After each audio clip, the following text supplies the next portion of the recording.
پیارے نوجوانوں، یاد رکھو، اصل روشنی نہ تمہارے فون کی اسکرین میں ہے اور نہ دنیا کی واہ واہ میں۔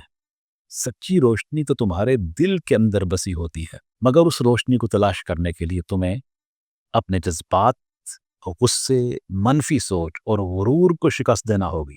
صوفیاء کرام سکھاتے ہیں کہ اصل کامیابی دولت یا شہرت میں نہیں، بلکہ اپنے آپ کو پہچاننے اور اللہ تعالیٰ کے قریب سے قریب تر ہونے میں ہے۔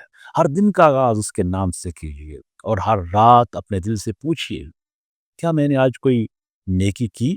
کیا میں نے کسی کا دل دکھایا؟ کیا میں نے اپنے خالق کو یاد کیا؟ اور کیا میں نے نبی مکرم حضرت محمد مصطفیٰ صلی اللہ علیہ وسلم کی سنت پہ عمل کیا؟ جب تم اس طرز زندگی کو اپنا لو گے تو تمہارے دل میں سکون اترے گا اور تم خود بھی دنیا کے لیے ایک روشنی بن جاؤ گے۔ سنت نبی کو اپناؤ اور روشنی پھیلاؤ۔